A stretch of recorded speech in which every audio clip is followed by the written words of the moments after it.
নমস্কার বন্ধুরা, আজকের এই ভিডিওর মধ্য দিয়ে আমি আপনাদের সামনে তুলে ধরব আপনারা মাধ্যমিক পাশে সেন্ট্রাল গভর্নমেন্ট অর্থাৎ কেন্দ্রীয় সরকারের কোন কোন চাকরির জন্য আবেদন করতে পারবেন এবং প্রত্যেকটা চাকরির সিলেকশন প্রসেস এবং কিভাবে নিয়োগ করা হয় তার বিস্তারিত আলোচনা করব এই ভিডিওর মধ্য দিয়ে।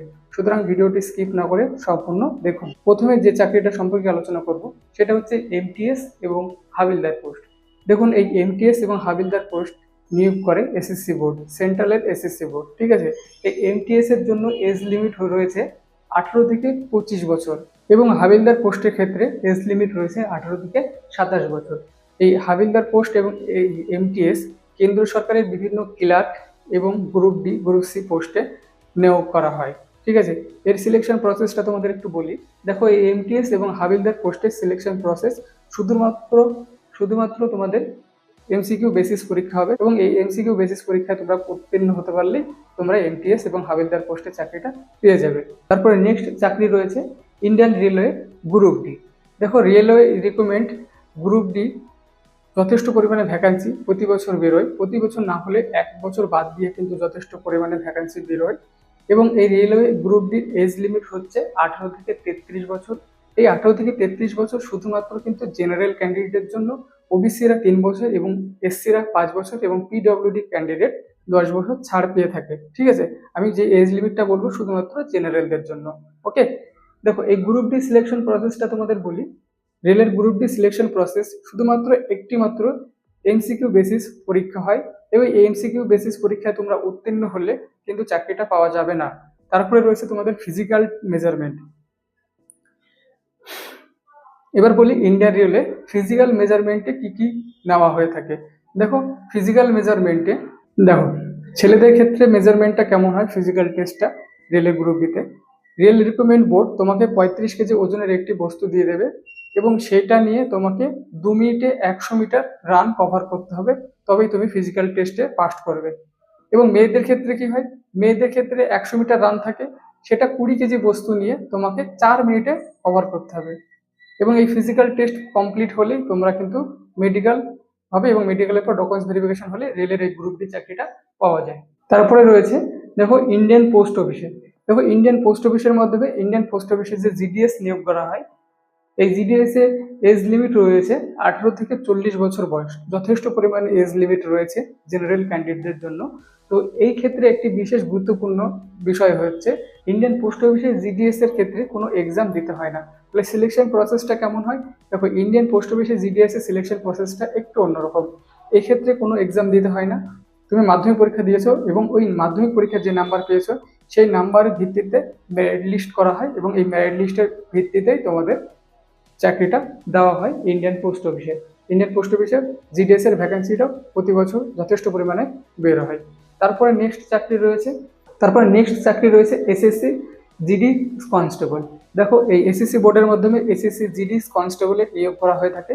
এই এসএসসি জিডি কনস্টেবলের মাধ্যমে BSF, CISF, CRPF, SSB, ITBP এবং এসএসএফ এই সমস্ত পোস্টে প্রচুর পরিমাণে ডিফেন্সের ছেলেমেয়ে নেওয়া হয়ে থাকে এবং এক্ষেত্রে এজ লিমিট হচ্ছে তোমাদের 18 থেকে 23 বছর জেনারেল ক্যান্ডিডেটদের জন্য। এবং এর সিলেকশন প্রসেসটা তোমাদের বলি। এসএসসি জিডির সিলেকশন প্রসেস হচ্ছে তোমাদের ফার্স্টে একটা এক্সাম হবে এবং এক্সামে যথেষ্ট পরিমাণে নাম্বার তুলতে হবে, কারণ এটাই তোমাদের ফার্স্ট এবং লাস্ট এক্সাম কোয়ালিফাই করার পর তোমাদের তারপরে রয়েছে মাঠ বা ফিজিক্যাল টেস্ট।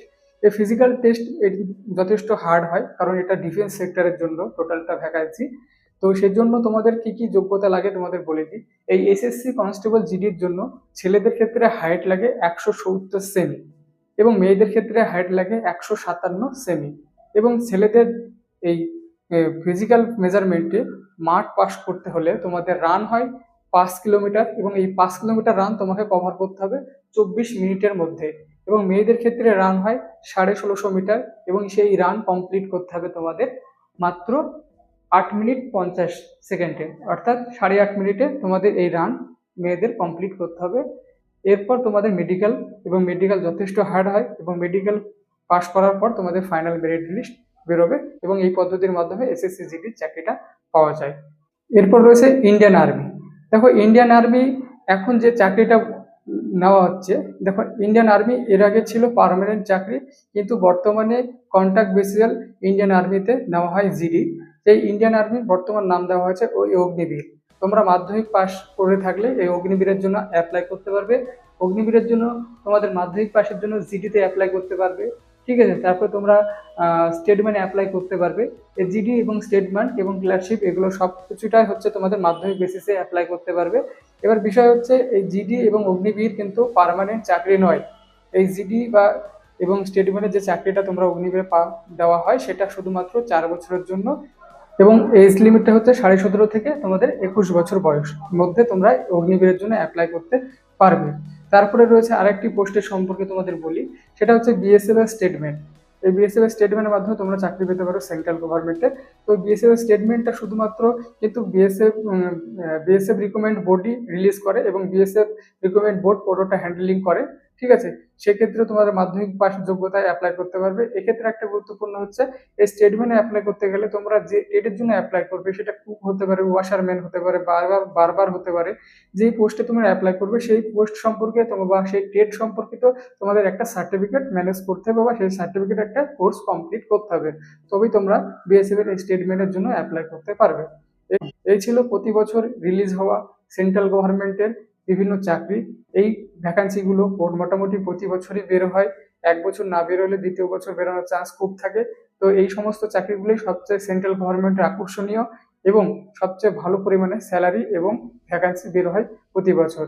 তো নেক্সট ভিডিওর মধ্যে দিয়ে আমি তোমাদের সঙ্গে আলোচনা করব এই প্রত্যেকটা এক্সামের সিলেবাস কি, কিভাবে তোমরা প্রিপারেশন নেবে সেই সমস্ত বিষয় নিয়ে। তো ভিডিওটি ভালো লাগলে অবশ্যই লাইক কমেন্ট শেয়ার করবে এবং এই রকম ইনফরমেটিভ এবং চাকরি সম্পর্কিত নিউজ এবং সমস্ত আপডেট পাওয়ার জন্য চ্যানেলটি সাবস্ক্রাইব করতে ভুলবেন না।